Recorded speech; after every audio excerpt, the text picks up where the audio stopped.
Assalamualaikum warahmatullahi wabarakatuh. Kembali lagi bersama saya Abdurrahman.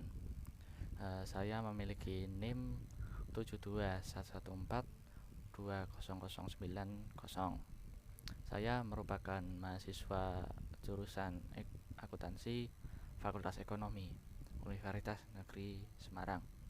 Di sini saya akan menjelaskan bab 2 dari buku karangan Stephen P. Robbins yang memiliki judul Perilaku Organisasi.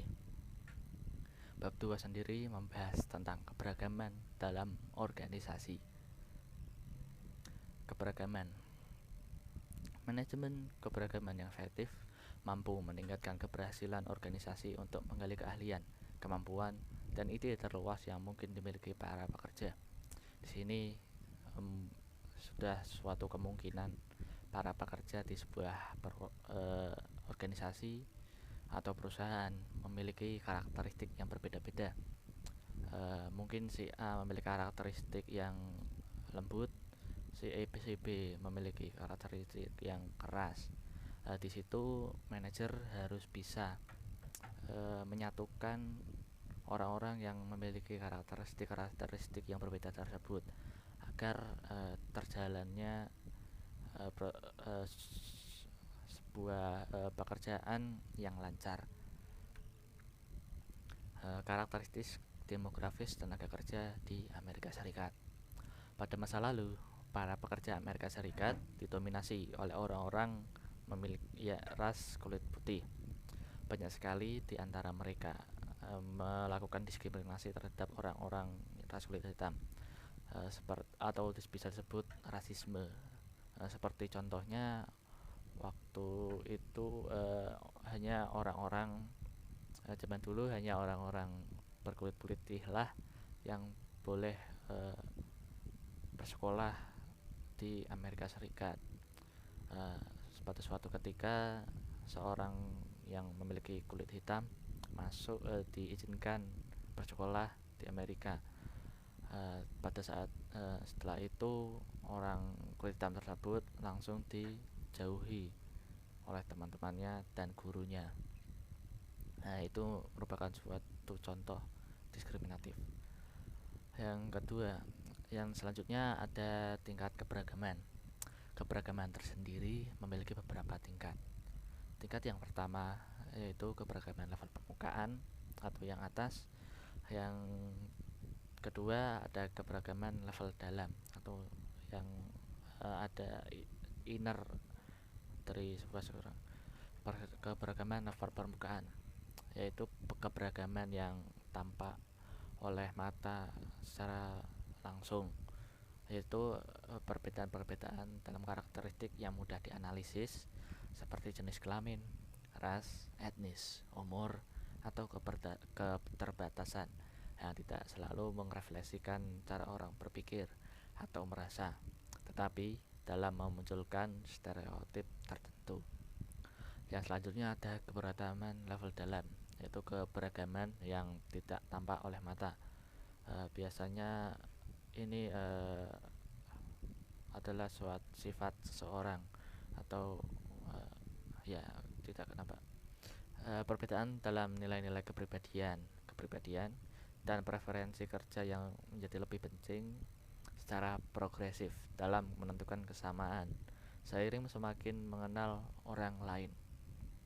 Lanjut, selanjutnya ada diskriminasi seperti yang sudah saya jelaskan tadi. Diskriminasi adalah suatu tindakan negatif yang merendahkan suatu ras atau orang tertentu yang memiliki keterbatasan. Di sini memperhatikan perbedaan antara suatu hal dengan hal yang lain. Kita sering mengacu pada diskriminasi yang tidak adil, di mana penilaian kepada orang berdasarkan stereotip kelompok demografis mereka. Biasa diskriminasi kepada ras biasa disebut dengan rasisme. Selanjutnya ada karakteristik biografis. Karakteristik biografis sendiri itu karakteristik seseorang yang bisa tampak oleh mata, seperti umur, jenis kelamin, ras, disabilitas, dan lama bekerja, merupakan beberapa perbedaan yang nyata pada para pekerja. Yang pertama, umur. Umur memiliki hubungan dengan dunia pekerjaan. Seperti jika seseorang telah mencapai batas umur tertentu, itu biasanya pada 59 tahun akan dipensiunkan. Karena pada usia tersebut biasanya orang-orang sudah tidak produktif lagi. Beda halnya dengan orang-orang muda yang baru masuk dunia pekerjaan. Biasanya mereka memiliki jiwa produktivitas yang lebih tinggi daripada seniornya. Yang kedua, ada jenis kelamin. Di sini masih menjadi perdebatan antara wanita apakah bisa lebih produktif, apakah bisa memiliki skill bekerja lebih tinggi daripada seorang pria. Selanjutnya ada ras dan etnis. Ras dan etnis sendiri memiliki hubungan dengan pekerjaan. Yang terakhir ada disabilitas. Karakteristik biografis lainnya. Karakteristik biografis lainnya ada beberapa hal, seperti masa kerja. Masa kerja bisa juga disebut dengan pengalaman kerja, di mana orang yang memiliki masa kerja yang lebih panjang biasanya jika ingin mendaftar pekerjaan baru akan lebih diprioritaskan daripada orang-orang yang tidak memiliki pengalaman kerja atau memiliki masa kerja yang lebih singkat. Selanjutnya ada agama. Menyinggung tentang agama, biasanya agama tertentu membatasi perilaku-perilaku seseorang dalam pekerjaan, seperti tidak boleh melakukan ini, tidak boleh melakukan itu. Jika melakukan ini ada akibatnya, yaitu bisa jadi dosa. Selanjutnya ada orientasi seksual atau identitas gender. Menurut saya orientasi seksual atau identitas gender itu biasanya orang-orang yang memiliki kelainan seksualitas atau LGBT akan mendapatkan diskriminatif untuk di wilayah Asia. Tetapi untuk di wilayah Barat saya tidak biasanya hal-hal tersebut tidak terlalu diperhatikan. Yang terakhir ada identitas budaya. Identitas budaya akan mempengaruhi tentang produk karena identitas budaya akan mempengaruhi bagaimana orang akan bekerja, seperti halnya budaya daerah satu biasanya orang-orangnya memiliki sifat yang lemah lembut, beda dengan budaya atau daerah B, di mana daerah B memiliki orang-orang yang karakternya keras, cepat, dan tangguh. Selanjutnya ada kemampuan. Kemampuan sendiri yaitu kapasitas seorang individu untuk melakukan berbagai macam tugas dalam sebuah pekerjaan. Yang pertama ada kemampuan intelektual. Yang selanjutnya ada kemampuan fisik. Yang ketiga ada peran disabilitas. Kemampuan intelektual yaitu kemampuan yang dibutuhkan untuk melakukan aktivitas mental, berpikir, penalaran, dan memecahkan masalah. Orang yang memiliki intelektual yang lebih tinggi biasanya lebih disanjung oleh masyarakat. Contohnya, orang lulusan S3 akan lebih diperhatikan saat di dunia pekerjaan daripada orang-orang yang tidak memiliki ijazah. Tetapi hal tersebut memang tidak adil, tetapi sebuah pendidikan atau kemampuan intelektual menjadi patokan utama setiap orang. Dan beberapa perusahaan juga membutuhkan skor IQ yang tinggi. Memiliki skor IQ yang tinggi biasanya dikaitkan dengan orang cerdas.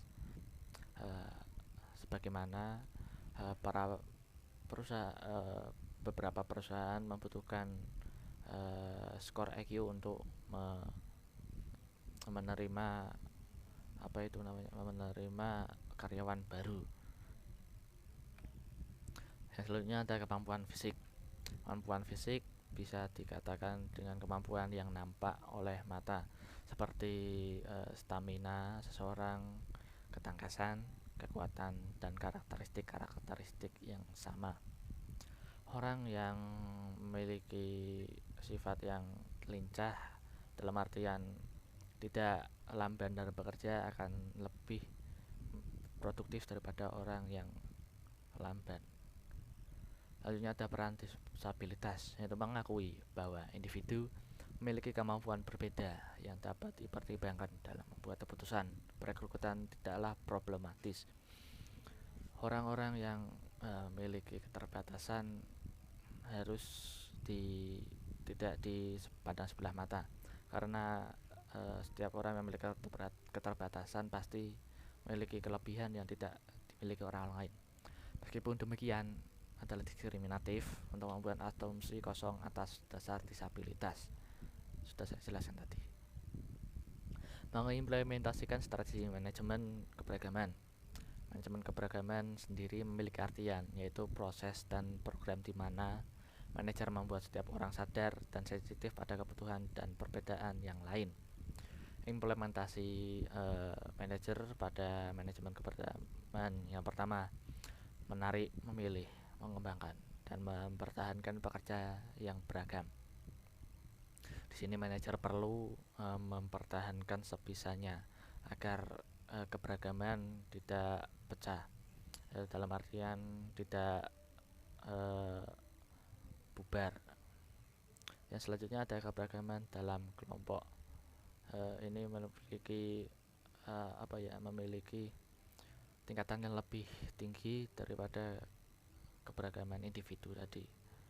Yang ketiga ada program keberagaman yang efektif. Sekian yang dapat saya sampaikan. Apabila ada pertanyaan, silahkan untuk bertanya, dan apabila ada salah ataupun tutur kata yang kurang berkenan di hati, saya mohon dimaafkan. Wabillahi taufiq wal hidayah. Sekian dan terima kasih. Wassalamualaikum warahmatullahi wabarakatuh.